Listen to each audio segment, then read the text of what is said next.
भगवान अपने भक्तों को तरसाते भी हैं, प्रतीक्षा भी कराते हैं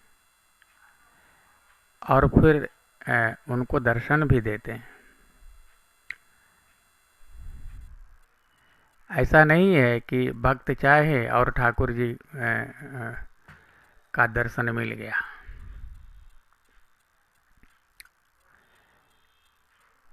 हाँ, ये भक्त को ऐसा जरूर लगता है कि ठाकुर जी दर्शन देने में विलम्ब करते हैं और हमें से देर करते हैं।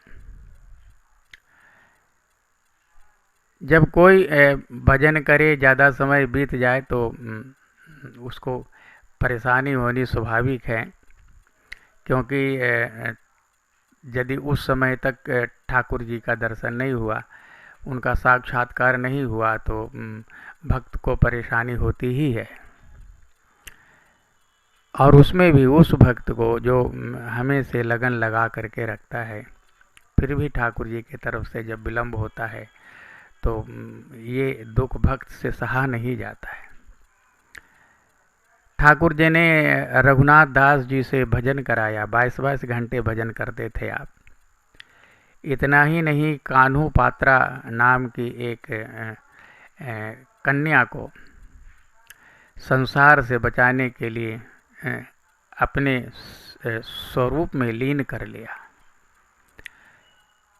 भक्त कभी भी भगवान को भूलता नहीं है।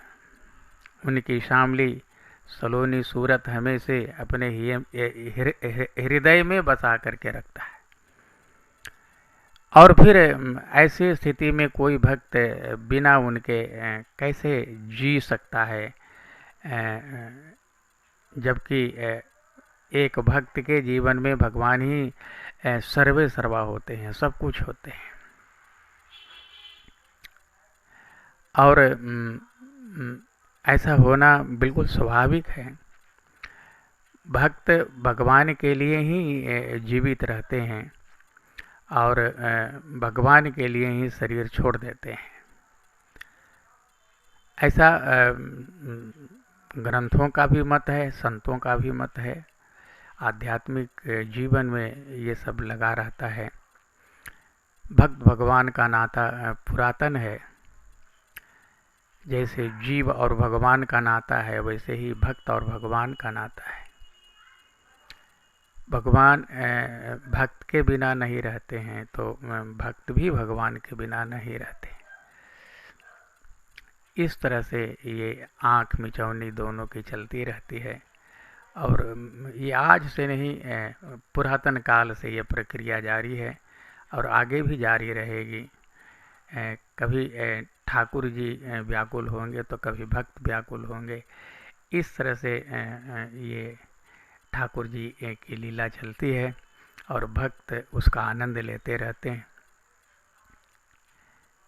धन्यवाद।